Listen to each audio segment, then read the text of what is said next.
buat kuih, pagi-pagi bangun buat kuih, nak suruh, nak apa dia, nak tanggung anak-anak belajar, nak bila nak masuk universiti, fikir pula nak berhutang dengan siapa lah, nak pinjam dengan siapa lah duit, nak gadai apa lah dalam hidup ni ibu dipanggil macam.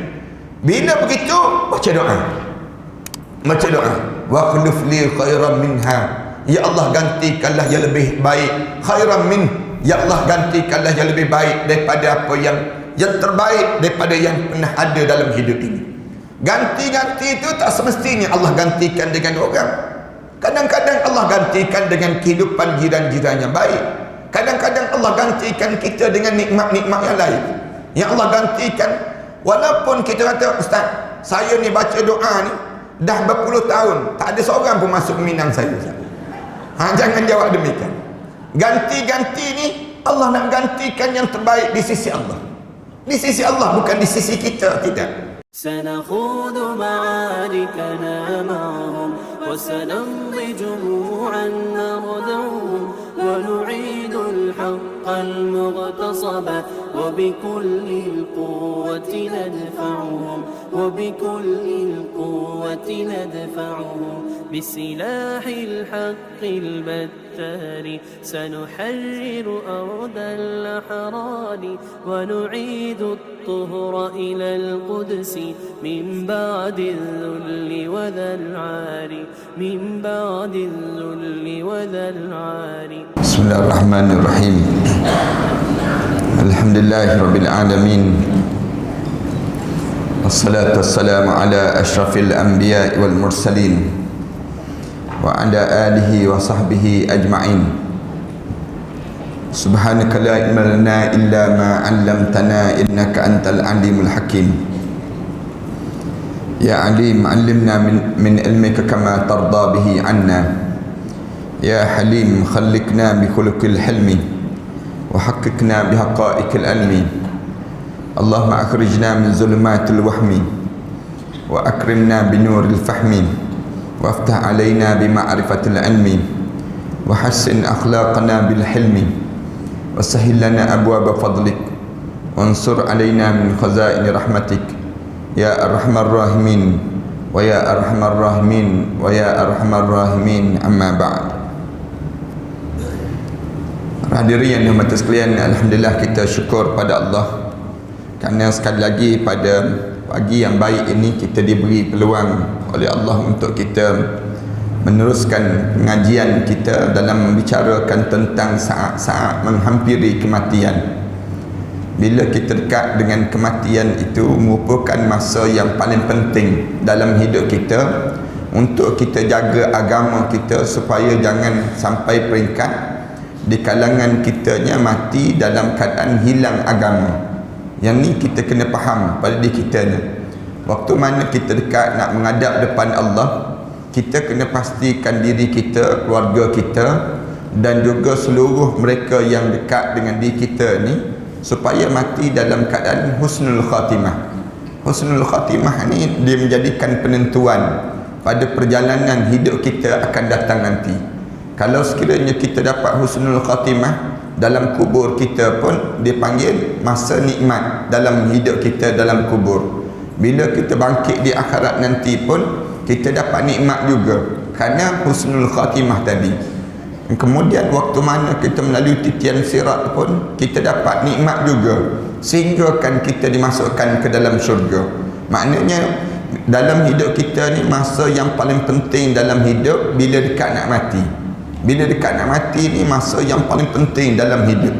Cuma masalahnya di kalangan kita, ramai di kalangan kita dia tak peduli terhadap bagaimana saat dia dekat nak meninggal dunia.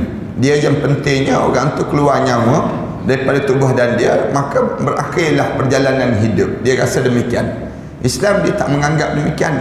Islam dia ajar bila kita dekat nak mati kita kena jaga betul-betul. Jaga apa dia? Jaga agama. Jangan kita ni hilang agama. Sebab ramai orang yang dekat nak mati dia hilang agama. Kenapa dia hilang agama? Karenanya saat itu saat yang terlampau sakit, kemudian terlampau celaru daripada diri dia, terlampau dalam keadaan dia ni keliru, celaru, keliru pada diri dia berlaku saat mana dekat nak meninggal dunia. Oleh demikian di antara benda Islam suruh jaga, sebelum daripada ni kita dah sebut dah, jaga baik sangka kita dengan Allah. Jangan kita buruk sangka dengan Allah. Jaga apa dia? Jaga agama. Kemudian dalam masa yang sama jaga hati. Hati kita ni jangan berbolak-balik. Waktu mana kita dekat nak menghadap depan Allah, jangan hati kita ni berpusing-pusing. Kenapa dia pusing-pusingnya? Kerana kita teringat terhadap dunia, kita terlekat dengan dunia yang kita bincang panjang sebelum daripada ni. Hari ni jemaah sekalian, kita akan sambung nak suruh kita ni husnul khatimah. Bukan kita je, tapi kita nak pastikan mereka yang dekat dengan kita husnul khatimah juga. Usaha dalam hidup kita ni nak suruh mati dalam keadaan bila kita mati kita dapat syurga Allah. Jangan kita mati, saudara-saudara kita mati tiba-tiba dapat neraka Allah. Tak nak. Dalam hidup kita ni biar kita dapat yang disebut dengan syurga Allah. Macam mana kita nak buat pada orang yang dekat nak meninggal dunia? Hari ni kita sebut sikit.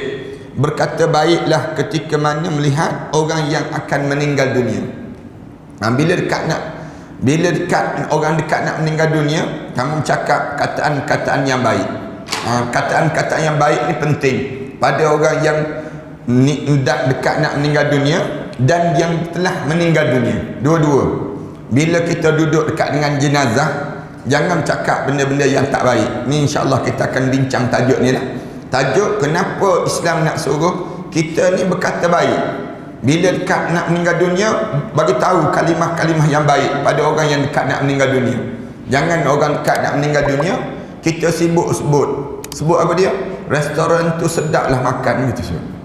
Kalau restoran tu masakan dia, kita cerita semalam hero menang tau gitu. Orang dekat nak meninggal dunia cerita tentang dunia lagi. Padahal orang dekat nak mati dah. Kawan tu dekat nak meninggal dunia. Oleh demikian Islam suruh kita bercakap baik. Kataan yang baik tu satu. Lepas pada dia meninggal dunia tu pun kena cakap benda yang baik juga. Jangan kita ni lepas pada dia meninggal dunia kita bercakap benda yang tak baik. Elok pun dia ni mati tersebut. Lama dah kita nak suruh dia mati, tak mati-mati. Hari ni baru mati tersebut. Yang ni kataan yang tak baik. Islam tak nak benda demikian. Bila orang meninggal dunia, cakap benda yang baik. Kataan-kataan yang baik yang mesti keluar daripada diri kita. Ummu Salamah berkata, Rasulullah sallallahu alaihi wasallam sabda. Ummu Salamah ni asal dia sahabiyah di zaman Rasulullah sallallahu alaihi wasallam. Ana sebut banyak kali ni. Kalau kita nak contohi manusia, ibu-ibu nak contohi manusia, contohilah hidup Ummu Salamah. Belajar tentang siapa Ummu Salamah. Kalau ada masa, minta ustazah ke ustaz ke ceramah tentang Ummu Salamah, ibu kita. Kita biasa dengar cerita tentang Aisyah radhiyallahu anha. Kita dengar cerita tentang yang disebut dengan apa dia, Khadijah binti Khuwailid. Jarang kita nak dengar cerita tentang Ummu Salamah. Ummu Salamah ni di antara wanita yang hebat, isteri Rasulullah sallallahu alaihi wasallam, menjadi ummahatul mukminin, menjadi ibu pada kita semua. Ummu Salamah asal dia sahabiah, hebat dia tu sampai Allah arahkan Nabi Muhammad sallallahu alaihi wasallam berkahwin dengan Ummu Salamah. Lepas pada dia suami dia Abu Salamah meninggal dunia, lalu lepas pada meninggal dunia tu, habis dia iddah kahwin dengan Rasulullah sallallahu alaihi wasallam. Itu kehebatan. Ummu Salamah berkata, Rasulullah sallallahu alaihi wasallam bersabda, "Idza hadartumul marid awil mayyit faqulu khaira." Bila kamu menziarahi orang sakit, kamu berjumpa dengan orang sakit ataupun kamu menziarahi mayat, faqulu khaira, maka berkatalah perkara yang baik terhadap orang yang sakit dan mayat itu. Dua-dua ni cakap benda yang baik. Fa innal malaikah yu'ammanu ala ma taqul, yu'ammanuna ala ma taqulun. Sesungguhnya malaikat akan mengaminkan setiap apa yang kamu sebut saat mana kamu lakukan demikian. Para hadirin sekalian, ingat ya, dalam hidup kita sebagai seorang muslim ni, saudara kita dengan kita ni, dia ada 6 hak yang perlu kita penuhi untuk dia. 6 hak yang perlu dilakukan. Yang pertama, bila berjumpa kena bagi salam. Ni hak yang patut dapat. Bagi salam, kita berjumpa dengan saudara kita, salam, Assalamualaikum. Dia berhak untuk dapat salam daripada kita. Salam tu sunat, tapi menjawab tu wajib. Itu hak dia panggil. Bila dia kita berjumpa, hendaklah kita bagi salam. Yang kedua, hak dia terhadap kita, di mana kalau dia jemput, kena penuhi jemputan. Hak yang perlu lakukan orang mukmin. Kalau kita dengan dia jumpa, kemudian dia jemput kita, jemput yang rumah saya hujung minggu ni, saya buat jamuan makan-makan masuk tahun baru, misal contoh masuk tahun baru kalender Islam, dia sebut demikian, kita pun insyaAllah saya datang. Itu hak yang perlu untuk kita tunaikan. Yang ketiga, bila dia bersin, hendaklah kita jawab bersin dia. Hak yang perlu dapat. Dia bersin, kita dengar orang bersin tu, dia duduk, kita tak kenal pun dia, tapi dia sebut Alhamdulillah, dia sebut. Hak dia nya kita kena doakan untuk dia. Yarhamkillah, kita sebut. Hak dia. Ini dalam hadis Rasulullah sebut demikian. Dia berhak dapat doa daripada kita. Dia panggil demikian, Yarhamkillah. Dia pun tengok kita, dia pun senyum. Yahdina wa yahdikumullah, dia sebut. Wa yuslihu balakum. Ini doa-doa lah. Doa, saling doa mendoa. Dia panggil demikian. Tiga. Yang keempat, kalau dia minta nasihat, perlu dinasihatkan dia. Kalau dia ni orang Islam ni, kita tengok dia ni lama dah tak pergi masjid ni. Maknanya dia perlu nasihat. Dia perlu nasihat. Maka wajib kita nasihat dia. Wajib kita nasihat dia. Hak dia mesti dapat. Kita kena bagi tahu, saya tak nampak lama dah tak datang kuliah Ustaz Ahmad Dasuki ni, misal contoh. Ni ada masalah buku hilang ke, kita tanya. Kita tanya demikian. Kita tanya ada masalah apa sebenarnya. Dia pun sebut, saya sebenarnya tak ada masalah apa, cuma bertembung jadual Ustaz Ahmad Dasuki dengan masa saya tengok Tom and Jerry, disebut demikian. Misal contohnya demikian. Ni hak kita je nasihat dia. Nasihat pada dia.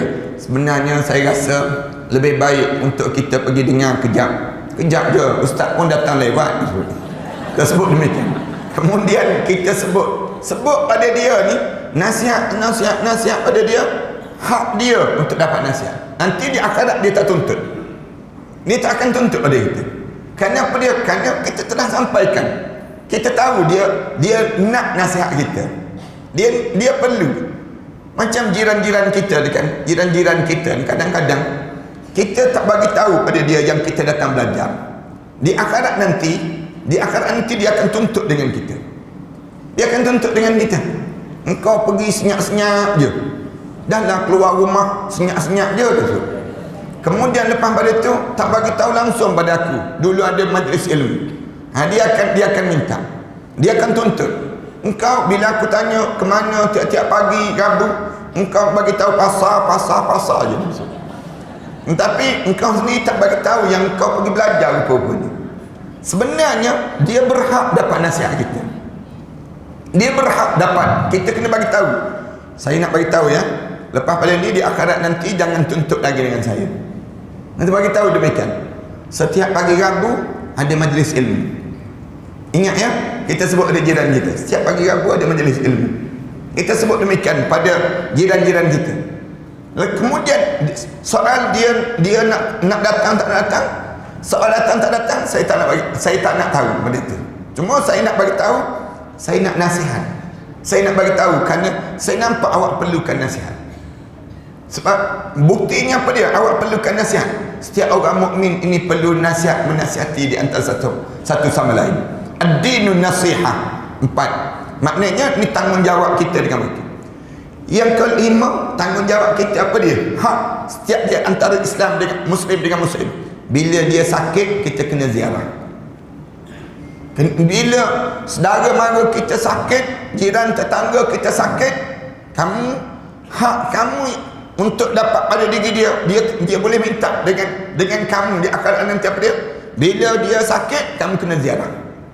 Ziarah orang sakit ni di antara perkara yang tanggungjawab orang mukmin. Jangan Jangan kita lepaskan tanggungjawab ini. Ziarah, ziarah bukan lama pun. Ziarah sekejap je. Jangan lama, jangan ziarah orang sakit ni bermula daripada buka waktu melawat, berakhir dengan habisnya bila? Habisnya waktu melawat ni. Habis waktu melawat sampai nurse halau keluar. Habis dah masa melawat. Jangan. Melawat orang sakit ni kejap-kejap je. Kejap. Bagi salam, Assalamualaikum. Kita pun tanya terus, solat senang tak? Puasa kita ni amal ibadah mudah tak? Jangan tanya lagi, dah makan ubat ke belum? Jangan tanya soalan tu. Jangan tanya lagi soalan apa dia, doktor kata macam mana. Jangan. Tapi bila ziarah orang sakit, mula pada diri kita di antara benda apa dia, mudah ke solat? Kita tanya sembahyang macam mana. Tu tanya soalan demikian. Kerana ramai orang sakit, bila dia sakit dia tinggal solat. Padahal masa dia sakit itu masa yang paling dekat dia menghadap depan Allah. Ini benda yang kita kena sibuk tanya. Solat macam mana, aurat macam mana, kemudian hubungan dengan Allah macam mana, zikir dah belum, baca Quran senang tak senang. Kita tanya soalan-soalan yang biar dah orang nak ejek kita pun tak apa. Orang kadang-kadang orang ejek kita kan, kita tanya Quran dah baca belum, dia pun ejek balik, engkau baca dah. Dia tanya ngejek kita balik. Tak apalah, yang pentingnya kita ni menunaikan tanggungjawab datang ziarah. Ziarah ni zur riban tasda' hubban. Ziarah kejap-kejap tu menambahkan rasa kasih sayang. Itu dijadikan demikian. Kita datang tak sampai 5 minit pun. Saya datang kejap je. Kita sebut nak doakan mudah-mudahan Allah sembuhkan penyakit yang diderita ini dan Allah jadikan kemudahan kafarah dosa terhadap apa yang dilalui. Ini tanggungjawab. Maknanya Rasulullah sebut yang ni, bila ziarah orang sakit bercakap benda yang baik, berkata benda yang baik. Ni tanggungjawab yang saya nak sebut. Yang di antara yang Rasulullah sebut, bila kamu idza hadartul marid, bila kamu menziarahi orang sakit, maka faqulu khairan, cakap benda yang baik-baik dia. Pergi dekat dengan dia, jangan cakap benda yang tak baik. Pergi dekat dengan dia, jiran saya sama je dengan penyakit ni, dia lepas 2 hari je mati terus. Kita cakap demikian, tension kawan tersebut. Jangan cakap benda yang baik, sebut pada dia, jangan risaulah, Allah jadikan penyakit ini penyembuhan kepada kita untuk kita di akhirat nanti. Kita sebut demikian. Jangan bimbang, semua penyakit yang Allah bagi ini ada ubat. Tersebut demikian. Rasulullah dah pesan pada kita, patadawau, berubatlah. Semua penyakit ni jangan putus asa. Jangan. Kita sebut demikian. Tapi Allah jadikan penyakit ni untuk apa dia? Mendekatkan lagi kita dengan dia. Itu cara dalam kita bagi kata-kata yang baik. Manakala kita sebut begitu, malaikat mengaminkan apa yang kita sebut pada orang sakit. 5. Yang ke-6, tanggungjawab kita, hak kita dengan seorang muslim yang lain apa dia? Bila dia meninggal dunia, maka iringilah jenazahnya ke kuburan. Maksudnya apa dia? Uruskanlah jenazah orang mukmin. Hak dia yang perlu dapat. Bila dia meninggal dunia, kamu kena urus. Saat mana dia menghadap depan Allah, urus secepat mungkin. Kapankan jenazah dia, mandikan jenazah dia, urus yang terbaik.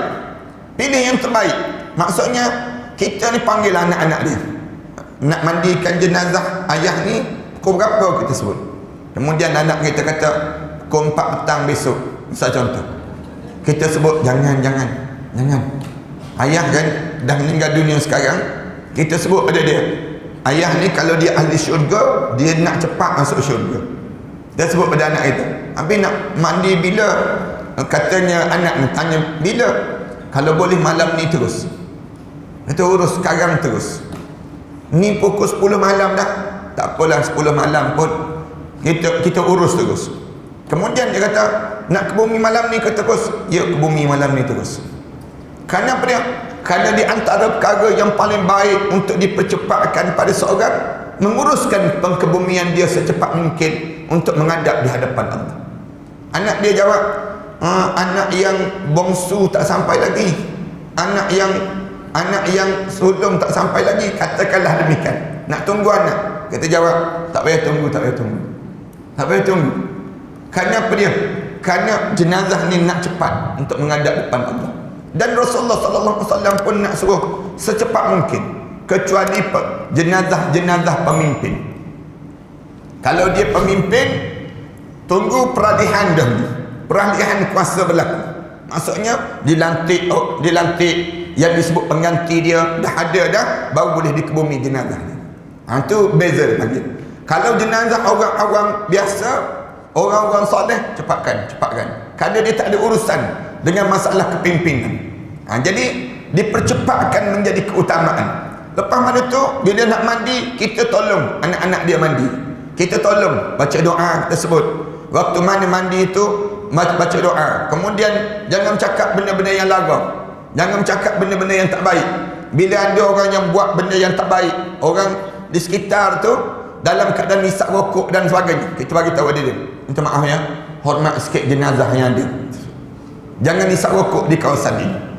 Maknanya kamu jangan buat benda yang tak baik. Bila kamu hisap rokok di kawasan ini, kamu menghina jenazah tu, menyakitkan jenazah tersebut. Sakit hati jenazah ni. Tak percaya cuba try mati, tak percaya. Nak sebutnya bila kita meninggal dunia, ada orang yang hisap rokok di sebelah dekat ni, macam orang minum arak. Para hadis kan rasa macam ni. Kalau kita majlis ni suasana yang getir, suasana genting, tiba-tiba ada orang yang minum arak di sekitar kita, kan kita rasa nak marah kan? Kita rasa tak selesa benda demikian. Ini kan pula orang yang bercakap, ketawa berdekah-dekah, orang yang dalam keadaan yang buat benda yang tak baik. Nak suruh kita je sebut, bila orang yang meninggal dunia, kita bagi tahu, minta maaf ya, hormat semua jenazah. Tak ada ketawa-ketawa, tak ada gelak tawa. Masa yang penting bagi dia. Maka kita mesti jaga adab kita dan akhlak kita, kerana mereka mengaminkan setiap apa yang kita sebut di saat itu. Itu dia nak. Suatu bila kita meninggal dunia, roh kita ni boleh nampak siapa yang datang nak mandi jenazah kita, siapa yang nak kebumikan jenazah kita, siapa yang bercakap tentang diri kita, semua kita dengar. Semua kita dengar, semua kita nampak. Anak kita buat apa dia, kemudian keadaan yang bagaimana. Kita rasa bangga bila kita meninggal dunia, jenazah kita terbaring tu, anak kita ni duduk dekat dengan diri kita, dekat sebelah kepala kita ni, baca Quran. Tak berhenti-berhenti baca Quran. Baca Quran ni sementara nak mandikan jenazah ayah, bergilih-gilih. Sementara nak mandikan jenazah ibu ni, bergilih-gilih. Tak ada biarkan kosong gitu. Para hadis kan akan kecewa bila para hadis kan menghadap depan Allah, tiba-tiba jenazah kita ni dibiarkan begitu saja. Tak ada pun orang nak baca doa, tak ada siapa pun kecewa kita. Allah, kenapalah kita tak ada orang nak baca doa? Buat apalah masing-masing nak borak lagi. Yang masanya masa yang penting sangat untuk nak menghadap depan Allah. Masa inilah masa yang terakhir yang nak pada doa-doa yang baik untuk diri seorang bila menghadap di hadapan Allah Subhanahu Wa Taala. Kita tak rasa sebab kita hidup. Cuba kita mati. Bila kita mati tu, betul lah yang Ustaz Dasuki bagi tahu dulu. Baru kita teringat, betul lah dulu tak perasan sangat. Ni sekarang baru kita tahu. Bukan anda sebut, ni yang diajar oleh Rasulullah sallallahu alaihi wasallam. Rasulullah ajar demikian pada kita. Ketika mana Abu Salamah meninggal dunia, tadi Ummu Salamah isterinya, Abu Salamah suaminya. Itu asal dipanggil. Suami isteri ini digelarkan dengan demikian, Abu Salamah. Kenapa anak dia ada namanya Salamah? Lalu digelarkan dengan Abu Salamah. Ayah tu digelar Abu Salamah. Mereka ni berbangga dengan nama anak, kemudian digelarkan demikian. Mak pula dipanggil Ummu Salamah. Cara orang Arab lah. Orang Arab ni kalau dia dapat anak dia nama, misalnya contoh nama dia Abdullah, ni makna bapa dia Abu Abdullah. Dipanggil ayah pada Abdullah. Mak pula Ummu Abdullah. Dia panggil demikian. Ni nama-nama ni diambil daripada nama anak, dia jadi kebanggaan dalam hidup seseorang ini. Itu cara demikian dalam diri kita ni. Kemudian disebut Abu Salamah meninggal dunia. Ummu Salamah pergi menemui Rasulullah sallallahu alaihi wasallam. Bila suami meninggal dunia, isteri pergi berjumpa dengan Rasulullah, bagi tahu kepada Rasulullah. Lalu berkata, wahai Rasulullah, Abu Salamah telah meninggal dunia. Ya Rasulullah, Abu Salamah meninggal dunia. Rasulullah sallallahu alaihi wasallam lalu berkata, ucapkanlah, sebut gini, ya Allah, ampunilah dosaku, Allahumma ighfirli, ya Allah tolong ampun dosaku dan dosa dia, waghfir lahu, ya Allah tolong ampunkan dosa dia ya Allah. Kemudian dan dia yang meninggal dunia, serta berikanlah akan ganti balasan yang baik. Rasulullah sebut demikian. Diajar, ya Allah tolong ampunkan dosa aku ya Allah, dosa dia ya Allah, gantikanlah yang baik ya Allah. Ganti yang baik itu maksudnya apa dia? Untuk jenazah ni pun minta yang baik, kemudian untuk diri kita yang hidup ni pun minta yang baik ya Allah. Dua-dua ni kan Rasulullah pesan pada Abu Salamah. Peristiwa yang berlaku pada keluarga mereka ni, pernah satu ketika Abu Salamah ni dia balik lewat semayang subuh. Dia balik lewat lepas semayang subuh, dia balik lewat. Bila dia balik lewat tu, Ummu Salamah duduk kat rumah ni. Suami dia biasa balik awal, hari tu balik lewat. Bila balik lewat, Ummu Salamah tegur Abu Salamah, kenapa abang balik lewat? Lalu katanya Abu Salamah, dia kata dengar kuliah subuh Rasulullah pagi ni. Ada kuliah subuh yang tajuk, yang hebat. Apa dia? Ummu Salamah tanya pada suami dia, apa dia Rasulullah kuliah apa dia? Dia kata Rasulullah ajar. Rasulullah kata apa dia? Rasulullah bagi tahu pada kita ni, kalau kita kena musibah, ada satu doa yang kena baca. Kalau kita kena musibah, doa apa dia? Inna lillahi wa inna ilaihi raji'un. Allahumma ajurni fi musibati wa akhlif li khairan minha. Ini doa yang diajar oleh Rasulullah. Rasulullah ajar, kalau kita kena musibah dalam hidup ni, dalam ujian hidup kita ni, sebut kalimah mudah dia, inna lillahi wa inna ilaihi raji'un. Lepas itu sebut Allahumma ajurni fi musibati, ya Allah ganjarkan pada saya di atas musibah yang saya kena ini ya Allah. Bagi pahala ya Allah di atas musibah yang saya kena ni, tolonglah bagi pahala yang banyak untuk saya ya Allah. Kemudian hujung sikit lagi, wa akhlif li khairan minha, gantikanlah pada saya yang jauh lebih baik daripada itu ya Allah.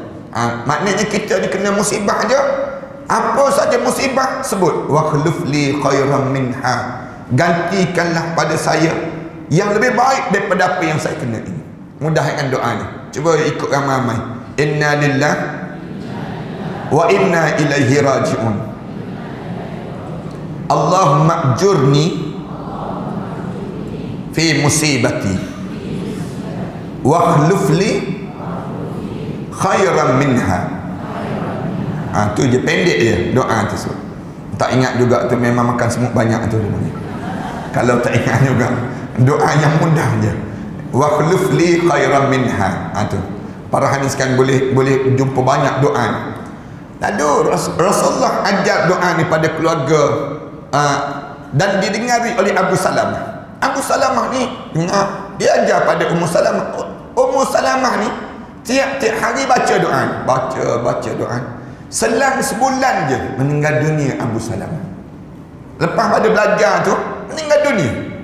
Bila meninggal dunia Abu Salamah tu, lalu Ummu Salamah ni pergi berjumpa dengan Rasulullah, bagi tahu ya Rasulullah, ini cerita dia. Bagi tahu ya Rasulullah, suami aku dia ajar aku baca doa, tu tiba-tiba dia meninggal dunia ya Rasulullah. Dia meninggal dunia. Rasulullah pun ajar satu lagi doa, Allahumma ighfirli waghfir lahu wa akhlif li khairan minhu. Tu cara demikian. Ni doa yang diajar khairan min. Diajar demikian. Ya Allah, tolong ampunkanlah dosa saya ya Allah. Tolong ampunkanlah dosa dia ya Allah. Wa akhlif khairan min. Ya Allah, tolong gantikanlah yang lebih baik daripada untuk segala apa yang buruk yang ada atas dunia ni. Yang buruk ganti yang baik untuk dia ya Allah. Tu Rasulullah sallallahu alaihi wasallam ajar demikian. Wa akhlif khairan min. Ya Allah, tolong gantikan yang lebih baik daripada yang dia ni ya Allah. Dia ni pun aku minta lebih baik. manakala aku ni pun aku minta lebih baik yang terjadi dalam hidup ni. Kemudian dibaca doa ni, Allah Ta'ala menggantikan dengan yang lebih baik daripadaku, iaitu Rasulullah sallallahu alaihi wasallam. Ummu Salamah dia kata, bila aku baca doa tu, aku baca doa bila suami meninggal dunia, Allah gantikan suami yang lebih baik daripada Abu Salamah. Apa dia? Nabi Muhammad sallallahu alaihi wasallam. Datang Rasulullah waktu mana di tengah kisah gandum, disebutnya tengah kisah gandum tu kan, zaman-zaman dahulu kan ada pengisar tu kan, zaman sekarang tak jumpa dah, jumpa blender je dipanggil. Zaman kita ni zaman jumpa blender, zaman dulu kisah, anda ingat lagi kecil-kecil dahulu sempat ni kena kisah ni, kisah letak beras dalam tersebut kan, kita giling, apa dia, penggiling itulah yang dikisah. Tengah kisah gandum tu tengah-tengah kisah tersebut, dia pun sibuk tanya, siapalah yang lebih baik lagi daripada Abu Salamah. Abu Salamah ni seromantik manusia dia panggil. Maknanya suami yang paling romantik lah. Dalam kisah hidup Ummu Salamah ni, kalau kita baca sejarah dia pernah berenggang dengan suami dia selama 2 tahun dalam peristiwa hijratun Nabi sallallahu alaihi wasallam. Dalam peristiwa hijrah ni yang kita nak sambut, saya dua ni, dua tu nak pergi ke Madinah. Dalam perjalanan nak pergi itu kena tahan pada orang kafir Quraisy. Orang kafir Quraisy, kerana Ummu Salamah ni daripada keluarga bangsawan, manakala Abu Salamah ni daripada keluarga yang biasa-biasa. Kemudian bila begitu, Ummu Salamah ditahan, tak boleh, Ummu Salamah tak boleh pergi. Manakala Abu Salamah kalau dia nak pergi, dia pergi 2 tahun dipegang, ditahan. Tiap-tiap petang Ummu Salamah ni duduk tepi jalan, petang je pergi tepi jalan, tunggu suami ni datang ke tak datang, perasaan dalam hidup dia ni. Nak sebut cerita Ummu Salamah ni, bagaimana hebatnya dia. Manakala Abu Salamah pula di Madinah, duduk tunggu datang ke tak datang isteri. 2 tahun begitu, 2 tahun dalam keadaan yang, ialah masa tu mana ada SMS kan, tak ada WhatsApp ni, tak ada video call lagi, tak ada. Nak sebutnya zaman kita ni mungkin boleh SMS, tak tahu khabar cerita, tak tahu berita apa, tunggu je. Sehingga kan orang kafir ni jadi kesian dengan Ummu Salamah. Tengok dah kurus kering badan, keringat dengan suami dan anak seorang. Salamah dia lah yang berada dengan suami, dengan suami, manakala isteri duduk jauh daripada suami, jauh dengan anak ni sendiri, yang menyebabkan makan hati. Duduk sian orang kafir ni, kesian, lama-lama lepas juga. Bila lepas Ummu Salamah sampai dia jumpa dengan Abu Salamah tu, Abu Salamah tetap setia sebagaimana yang menyambut dia tu lebih hebat daripada sebelum daripada ni.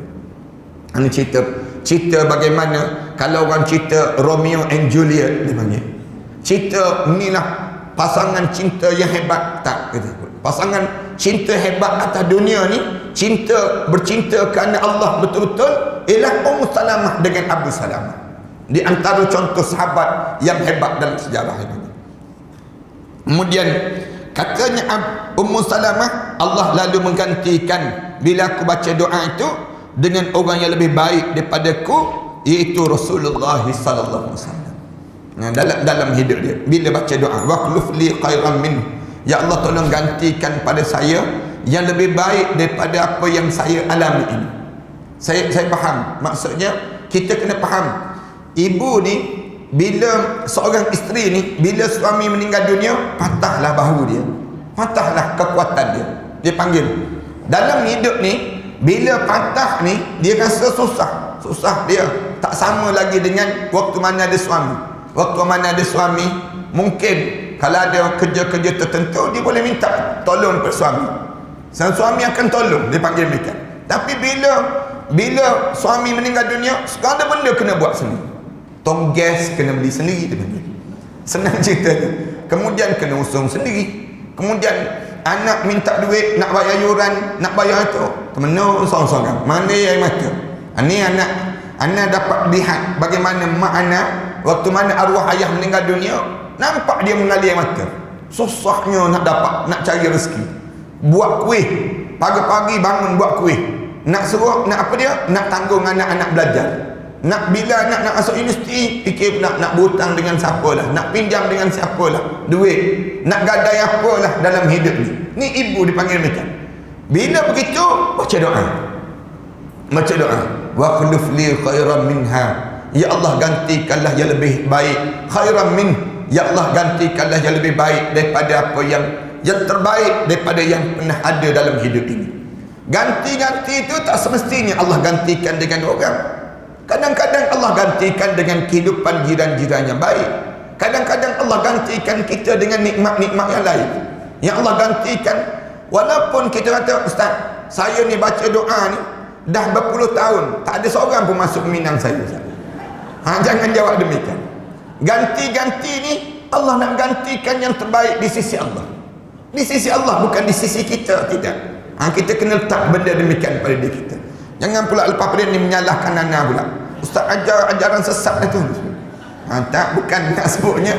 Yang kita baca doa ni khairan min. Ya Allah, lebih baik daripada yang dah kita ada sebelum daripada ni. Yang terbaik lagi, ya Allah dipanggil. Diriwayatkan daripada Ummu Salamah, dia mengatakan bahawa Rasulullah sallallahu alaihi wasallam melihat Abu Salamah yang telah meninggal dunia dengan mata yang masih terbuka. Ini pun sama juga. Ini satu cerita lagi. Lepas pada begitu, Rasulullah hadir. Rasulullah hadir ziarah jenazah Abu Salamah. Allah untung kan kita ni kan. Kalau kita meninggal dunia, Rasulullah datang nak mandikan jenazah kita, nak usung jenazah kita. Abu Salamah ni orang yang dihadiri oleh Rasulullah. Rasulullah hadir. Rasulullah hadir. Rasulullah tengok mata dia terbuka. Maka Rasulullah sallallahu alaihi wasallam memejamkan mata Abu Salamah. Rasulullah pun ambil tangan dia tu, Rasulullah tutup mata Abu Salamah. Tutup mata Abu Salamah ni. Bila pejam saja mata Abu Salamah ni dan berkata, apabila ruh telah keluar daripada jasad, maka mata akan terus memperhatikannya. Ini ingat betul-betul ya. Kebanyakan di kalangan kita, bila meninggal dunia, mata dia celik. Dan celik itu jangan kita sebut pula ni mesti kempunan tak sempat makan. Jangan kita sebut demikian.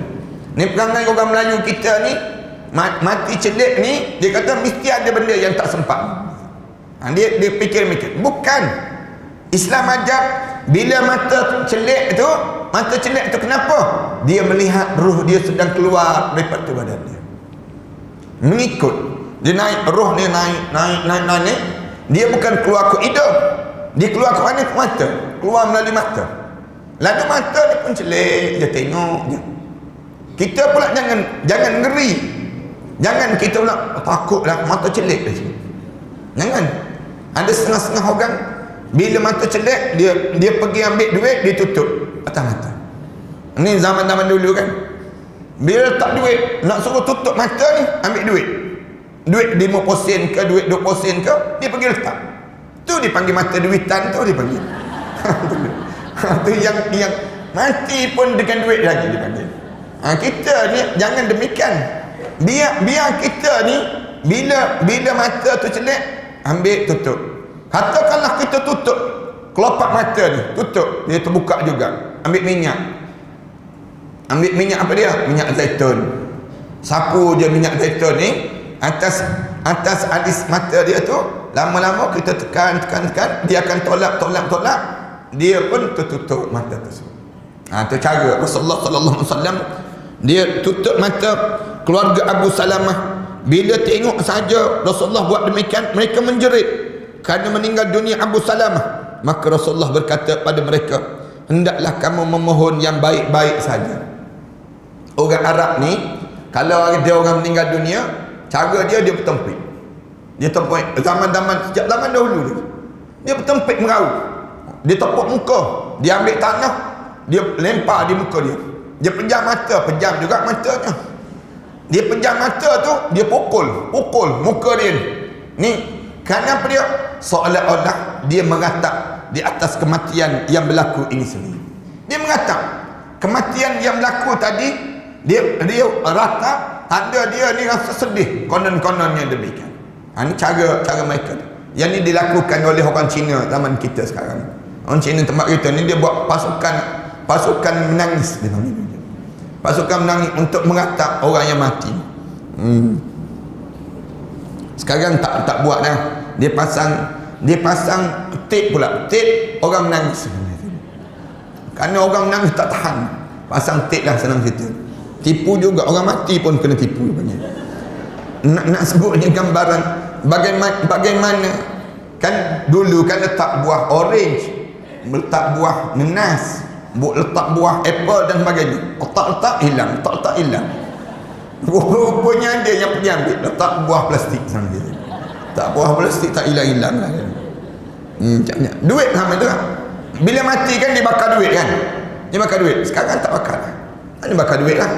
Bakar kertas yang ditukar dengan nilai duit. Dia tahu tak kalau bakar duit rugi. Baik tipu begitu je dia. Macam gaya. Sebab tu bila orang sebut tentang kepalsuan agama tersebut, mereka marah. Kita sebut kebenaran Islam. Sebut kebenaran Islam je. Soal kamu nak terima tak nak terima itu soal kemudian. Kami nak sebut benarnya Islam, menipunya agama kamu. Kamu takkan nak biarkan diri kamu dalam keadaan ditipu. Diri kamu ditipu. Membiarkan diri kamu ditipu kan satu kezaliman. Maka kita sebut kebenaran. Soal kamu nak terima tak nak terima itu soal kemudian. Itu kena faham konsep dia. Tu, jangan dia marah. Orang cerita tentang kebenaran. Ni nak marah pada Dr. Zakir Naik. Nak marah sikit. Mula-mula dia benci ada Dr. Zakir Naik. Sikit lagi dia akan benci pendakwah Islam. Dia akan tarik itu. Dia akan turun. Sekarang dia benci Dr. Zakir Naik. Ni contoh dia sebut ni. Bahaya. Sikit lagi dia akan tentang. Dia nak suruh apa dia? Jadi liberal. Orang ni jadi liberal. Agama ni semua sama lah. Dah pun dah ada dah. Geng-geng liberal ni kan ramai kan. Sister in Islam tu kan. Buat sister in Islam. Jelas dalam keadaan demikian.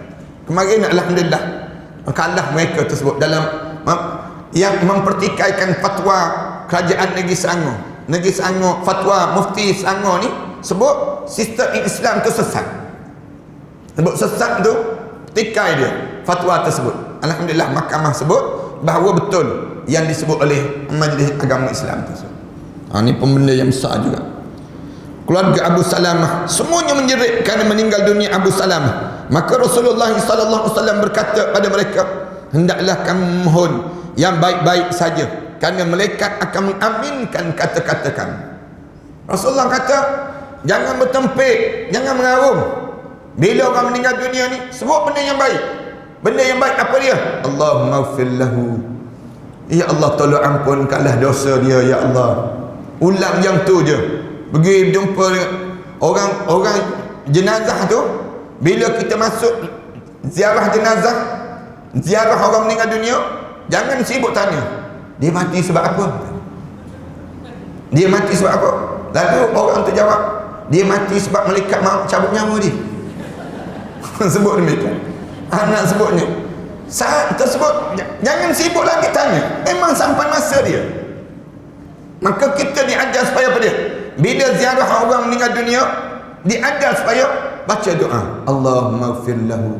Ataupun jumpa dengan pasangan hidup dia, sebut dia ni orang baik. Saya kenal dia yang baik. Saya kenal dia dekat masjid. Orang yang rajin belajar, orang yang hidup dia dalam keadaan taat. Tersebut demikian. Moga-moga Allah rahmatilah perjalanan hidup dia ke depan. Kita sebut demikian. Malaikat amin ke? Ya, malaikat amin. Malaikat sebut amin, amin, amin. Malaikat sebut semua benda yang baik. Satu, Islam larang kalau ada orang yang dia tak suka, dia berkelahi atas dunia, maknanya dia ni memang tak suka. Dia ni orang baik, orang soleh, yang meninggal dunia ni orang baik. Dia ada orang yang dia tak suka, tak gemar atas dunia ni. Kita ni orang yang soleh ni, mesti kita ada orang yang kita tak suka. Apa yang kita tak suka? Orang lawan syariat Allah. Bila orang lawan syariat Allah, kita tak suka dengan dia. Jangan benarkan orang yang dia tak suka dia masuk. Jangan benarkan dia masuk. Kenapa jangan benarkan dia masuk? Jawabnya, kalau dia masuk, nanti dia akan sebut, elok pun dia mati. Dia sebut demikian. Malaikat amin. Amin. Malaikat sebut, aku harap supaya dia kena seksa. Malaikat amin. Amin. Malaikat mengaminkan. Jangan benarkan. Niat. Anda ingat lagi guru anak waktu mana meninggal dunia ibu dia meninggal dunia, tiba-tiba ada orang yang ibu dia tak suka dengan orang tersebut. Adalah kes-kes tertentu. Lalu orang yang tak suka tu datang untuk nak menziarahi jenazah ibu dia. Dia sebut, minta maaf ya, arwah ibu ni memang dia tak nak datang. Tak nak, dia sebut demikian. Dia sebut terus terang pada orang tersebut. Orang tersebut berunda balik. Kenapa? Kerana bimbang. Kalau dia masuk nanti dia baca doa, dia sebut dengan kata-kata yang tak baik. Bila dia sebut kata-kata yang tak baik, malaikat mengaminkan. Lalu ulama-ulama ajar, janganlah kita berputus hubungan di antara satu sama lain di atas dunia ini sesama mukmin, ya. Dengan orang kafir tu dulu apa? Orang kafir bila kita meninggal dunia, tak perlu pun mereka hadir dengan kita. Yang perlunya apa dia? Kalau dia nak hadir pun tak apa. Tapi kalau dia tak hadir pun tak ada masalah pada diri kita. Itu dipanggil demikian dalam hidup kita. Kerana kehadiran itu membawa doa-doa yang baik pada seorang. Dan kita nak supaya bila kita meninggal dunia diiringi oleh orang yang soleh. Orang soleh dia yang mengiringi kita. Dengan syarat kita pun mesti soleh. Para hadirin sekalian, perhatilah dengan siapa kita hidup di atas dunia. Kalau kita hidup dengan orang-orang soleh akan datang, secara otomatik datang. Tapi kalau kita hidup dengan orang-orang yang jahat, semua kumpulan yang jahat yang datang. Para hadirin sekalian, tengoklah orang-orang yang dia hidup dengan kumpulan mana, dengan jemaah mana, dia duduk dengan suasana mana dalam hidup dia. Itulah suasana yang digambarkan saat mana dia menghadap di hadapan Allah SWT. Itu kekuatan dalam hidup kita. Rasulullah berdoa, ya Allah, ampunilah dosa Abu Salamah serta orang yang ditinggalkannya. Allah, tengok cara Rasulullah baca doa. Ya Allah, ampunkanlah dosa Abu Salamah dan dosa-dosa orang yang ditinggalkan oleh Abu Salamah. Cantiknya doa Rasulullah. Beruntungnya keluarga Abu Salamah. Kerana apa dia? Rasulullah baca doa bukan untuk orang mati je, dan doa untuk orang yang hidup sama, yang ada di kalangan keluarga ni, keluarga yang baik. Dia panggil demikian, ya Allah, lapangkan serta berikan cahaya di dalam kubur tu. Allah, untungnya Abu Salamah. Rasulullah baca doa. Kan kita ni, kalau Rasulullah baca doa, nikmatnya kita kan, kalau doa kita, nama kita disebut dalam doa-doa di masjid, doa-doa di khalayak, tu pun kita rasa bangga. Alhamdulillah, syukurnya pada Allah. Kok seronoknya kita kerana dibaca doa yang baik-baik oleh orang ramai. Ini kan pula yang baca doa ini ialah Rasulullah sallallahu alaihi wasallam. Ada orang tanya, kita boleh tak dapat doa Rasulullah ini? Ada kita boleh, dengan syarat kita menjadi umat Nabi Muhammad sallallahu alaihi wasallam. Kalau kita jadi umat Rasulullah, walaupun Rasulullah dah doa lama dah, sampai pada kita pada hari ini. Contoh yang mudah apa dia? Doa Rasulullah, baca doa untuk pengantin baru kan, barakallahu lakuma wa barak alaikuma wa jama'a bainakuma fil khair. Ini doa kan, Rasulullah baca doa untuk pengantin baru. Dapat pada Mahizin buat nyanyi lagu dia panggil macam. Doa untuk pengantin baru ni Rasulullah baca doa. Rasulullah kata, kalau kamu cari mana-mana orang yang cari orang kahwin ni, dia kahwin tungkil mar'ah li arba'. Orang kahwin dengan orang ni 4. Rasulullah sebutkan. Kahwin dengan seorang tersebut li jamaliha, kerana cantik dia, wali nasabiha, kerana keturunan dia, wali maliha, kerana harta benda, kemudian wali diniha, kemudian yang akhir dia kahwin kerana agama. Biasanya demikian. Rasulullah sebut fasfaz bidzatid din, kamu cari yang pilih agama. Taribat yadak, Rasulullah kata akan basah tangan kamu. Kemudian Rasulullah sebut barakallahu lakuma, aku doa biar Allah berkat pada mereka berdua. Wa barak alaikuma, dan aku doa supaya saling berkat, memberkati di antara satu sama lain. Wa jama'a bainakuma fil khair, dan Allah kumpulkan mereka berdua itu dalam keadaan yang baik sepanjang masa. Ini nak sebutnya mustajabnya doa Rasulullah sallallahu alaihi wasallam. Walaupun Rasulullah dah tak ada dah, tapi doa itu datang dalam hidup kita. Waktu mana? Waktu mana kita menjadi umat Nabi Muhammad sallallahu alaihi wasallam. Para ulama mengatakan bahawa apabila kamu melawat orang sakit atau menziarahi orang meninggal dunia, maka ucapkanlah kata-kata yang baik. Bila kamu ziarah orang sakit, orang yang meninggal dunia, kata yang baik, kerana malaikat akan mengaminkan semua kata-kata ketika itu. Oleh sebab itu, ulama amat suka sekali menjenguk orang salih yang meninggal dunia, kerana mereka dapat mengambil pelajaran daripada kematian orang salih itu. Kebanyakan demikian.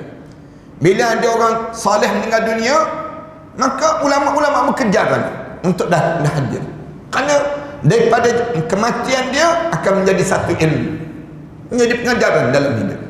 Meninggal dunia, Allah yarham Datuk Dr. Harun Din, misal contoh, jadi ilmu pada kita. Jadi ilmu. Sama ni kita tak fikir sejauh seluas itulah syurga Allah yang Allah nak jadikan. Dari mana tempat dia lahir, Allah ukur sampai tempat dia meninggal dunia. Seluas mana syurga dia? Seluas tempat itulah. Sejarah itulah syurga dia yang Allah sediakan untuknya. Ini nak sebutnya.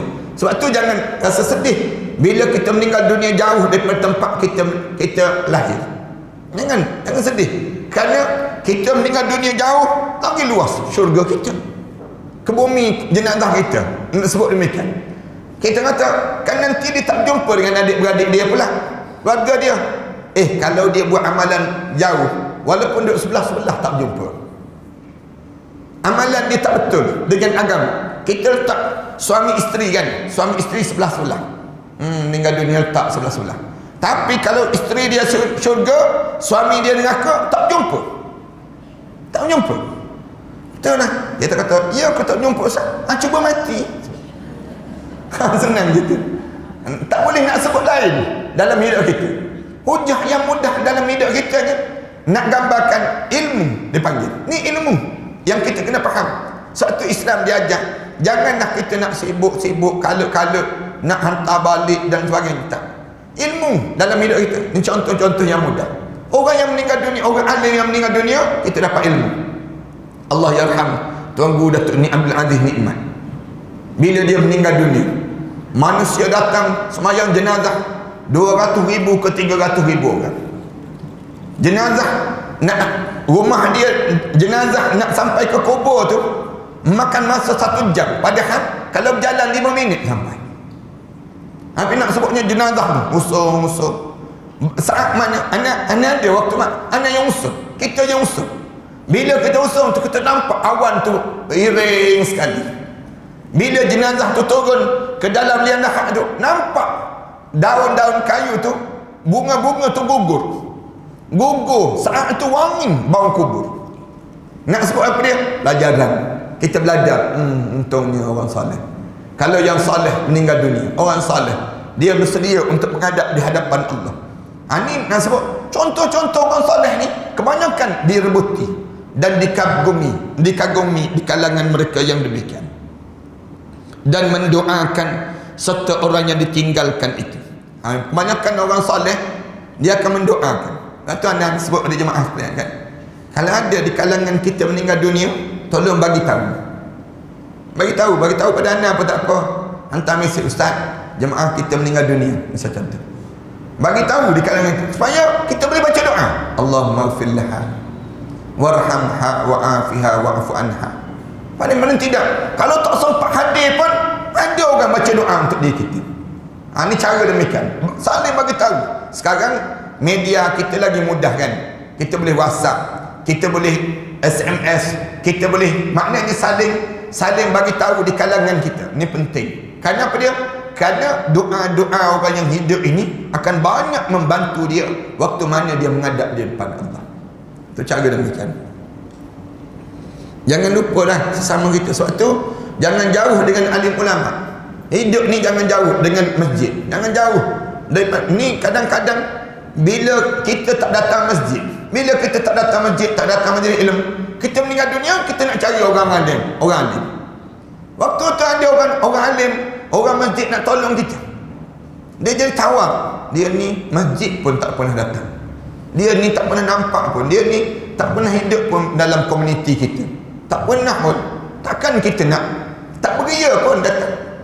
Nak sebut nak. Kerana dia kerana kita tak dekat dengan rumah Allah Subhanahu Wa Taala. Ada dah orang Shah Alam. Orang Shah Alam tu dia meninggal dunia malam, tengah-tengah kemah-kemah dapur, di dapur dengan baju-baju dia tu, baju nak tidur malam tu rebah, rebah. Depan anak, depan suami dia. Anak suami dia tak pernah pergi masjid. Tak pergi masjid ni, tak tahu nak buat apa. Biar mak dia dengan baju kelawar tu terbaring. Terbaring kat situ tu. Tak ada kata nak ambil bantal ke, nak ambil semok ke tutup dan sebagainya. Tutup tak terbaring. Lepas 2 jam tengok mak tak bergerak dah. Dengan keadaan gitu, baru telefon pada dengan jiran sebelah. Jiran sebelah datang tengok, Allah tengok. Jenazah begitu je. Lepas tu suami pula duduk kat luar isap rokok. Relax isap rokok. Tak tahu nak buat apa ni. Tak tahu nak buat apa. Telefon dia tanya, orang masjid tak ada ke? Orang masjid nak tidur dah malam-malam. Malam-malam dah orang semua nak tidur ke 10 malam meninggal dunia. Rebah tu meninggal dunia terus. Nak buat macam mana? Kemudian tunggu orang masjid. Jiran ni datang. Tak rapat ke dengan masjidnya? Katanya jiran. Jiran tanya, tak rapat. Saya tak pernah pun pergi masjid. Mengaku tu terang. Rumah besar, kereta mewah, harta benda banyak. Tapi dia kata, tak boleh ke orang masjid datang malam-malam. Katanya jiran tu yang cerita pada anak. Dia kata, angkat je lah dulu jenazah ni, letak kat ruang tamu ke. Dia pun tanya balik. Anak tanya, letak kat ruang tamu, tak berantu ke? Anak tanya soalan mereka. Nak sebutnya, dengan tenganga-nganga mulut tu, rambut masih lagi dalam keadaan menggebang gitu.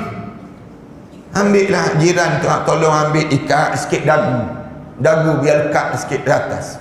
Kemudian mata terbeliak lagi ni, kemudian letak terbaring begitu saja. Kemudian jiran kata, pergi ambil kain, pergi cari kain mana kain. Nak cari kain, tak ada ke kain kapan ke apa? Tak ada, rumah ni tak ada apa-apa. Tak pernah nak bersedia dalam hidup. Ni orang begini. Tunggu bila besok. Besok orang masjid datang, mandi, selesaikan mandi semua. Orang masjid datang, selesai mandi, nak solat terus. 4 orang dihantar jenazah ke kubur, anak-anak dia tu. Ini sebutnya gambaran bagaimana teruknya masyarakat kita hari ini. Ni jangan main-main hidup kita. 4 orang saja yang hantar ke jenazah ke kubur. Nak buat macam mana? Kan ni tak pernah hidup dengan masyarakat. Nak rasa hidup ni dia ingat ke hidup cukup dengan diri mereka saja. Tak, bukan begitu. Hidup ni kena bersambung dengan para alim ulama. Cari orang soleh. Hidup ni kena bagi tahu pada anak-anak kita. Kamu kena belajar dengan ustaz ni. Kamu kena belajar dengan ustazah ni. Kamu kena belajar. Guru-guru kita, bila kita masuk ke kubur nanti, mereka akan tanya terus. Kamu belajar tafsir Quran dengan siapa? Kamu belajar hadis dengan siapa? Kamu belajar dengan siapa hidup atas dunia? Mereka tak tanya kamu kerja syarikat mana.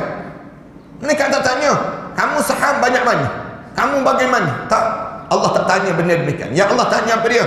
Masuk dalam kubur, bagaimana kamu beramal di atas dunia nanti. Yang ni soalan-soalan ni biar kita ni sentiasa tengiang-ngiang dalam hidup kita. Bersiap sepanjang masuk lagi. Oleh sebab itu ulama amat suka sekali menjenguk orang yang soleh yang meninggal dunia, kerana mereka dapat mengambil pelajaran daripada kematian orang soleh itu, dan mendoakan serta orang yang ditinggalkan. Malaikat akan mengaminkan segala permohonan yang diucap ketika itu, sehingga semuanya bermanfaat bagi si mati dan orang yang ditinggalkan di atas dunia itu sendiri. Bila kita baca doa, bawa manfaat. Orang mati pun manfaat, yang hidup ni pun bermanfaat. Dengan apa dia? Dengan doa-doa yang dibaca oleh orang saleh tadi untuk orang yang meninggal dunia di sini. Mudah-mudahan kita lah, insya-Allah Allah membagi kebaikan untuk kita semua. Apa yang patut diucapkan ketika menutup mata mayat ini, kita sambung pada minggu yang akan datang nantilah, insya-Allah. Sallallahu alaihi Muhammad wa ala alihi wa sahbihi wasallam. Walhamdulillahirabbil alamin.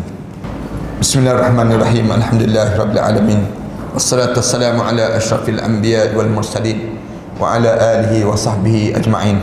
اللهم اغفر ذنوبنا ولوالدينا وارحمهما كما ربينا صغرا ولجميع المسلمين والمسلمات والمؤمنين والمؤمنات الأحياء منهم والأموات ربنا اجعلنا مقيم الصلاة ومن ذريتنا ربنا وتقبل دعاء اللهم ارحمنا فإنك بنا راحم ولا تعذبنا فإنك علينا قادر والطف بنا يا الله إنك أنت اللطيف الخبير.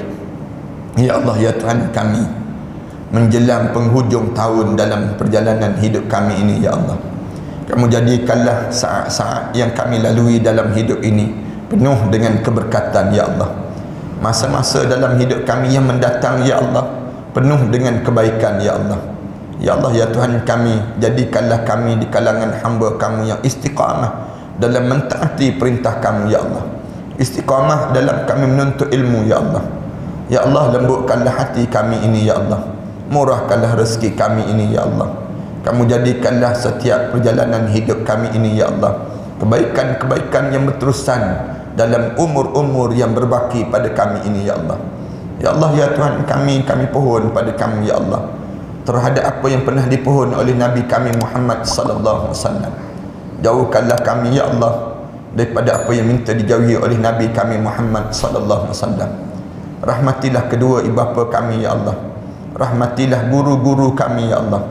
Rahmatilah kehidupan mereka itu, ya Allah. Ya Allah, Kamu rahmatilah kepada kedua ibu bapa kami, ya Allah. Sembuhkanlah penyakit yang mereka deritai itu, ya Allah. Saat mana kami menadah tangan ini, ya Allah, ada di kalangan ibu bapa kami yang telah meninggal dunia, ya Allah. Kamu jadikanlah kubur mereka di antara taman pada taman-taman syurga, ya Allah. Jangan Kamu jadikan kubur mereka di antara kawah kepada kawah-kawah neraka, ya Allah. Rabbana alaika tawakkalna wa ilaika anabna wa ilaikal masir. Rabbana ja'alna muqimas salah wa min dhurriyyatina rabbana wa taqabbal du'a. Rabbana atina fid dunya hasanah wa fil akhirati hasanah wa qina adzaban nar. Alhamdulillah rabbil alamin.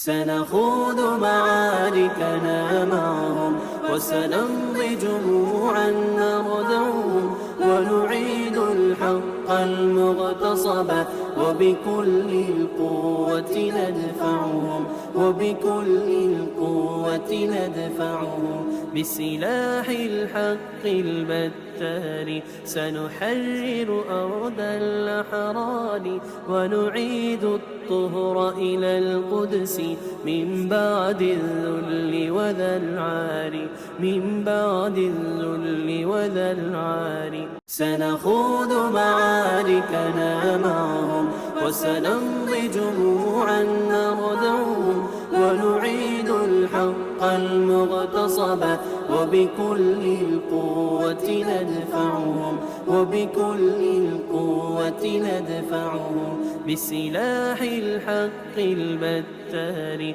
سنحرر أرض الأحرار ونعيد الطهر إلى القدس من بعد الذل وذا العار من بعد الذل وذا العار سنخوض معاركنا معهم وسنمضي جموعا نردعهم ونعيد الحق المغتصب وبكل القوة ندفعهم وبكل القوة ندفعهم وسنمضي ندك معاقلهم بدبي دام يقلقهم وسنمحو العار بأيدينا وبكل القوة نردعهم وبكل القوة نردعهم سنخوض معاركنا معهم وسنمضي جموعا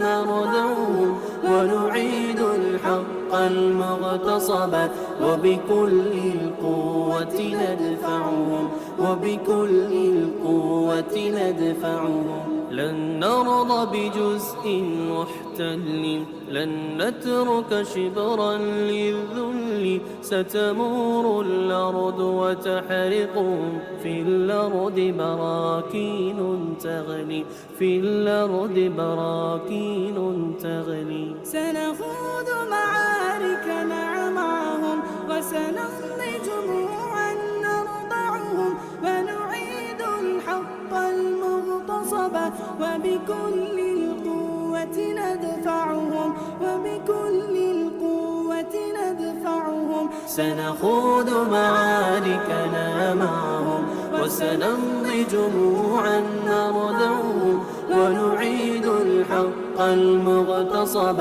وبكل القوة ندفعهم وبكل القوة ندفعهم سنخوض معاركنا معهم وسنمضي جموعا نردعهم ونعيد الحق المغتصب وبكل القوة ندفعهم وبكل القوة ندفعهم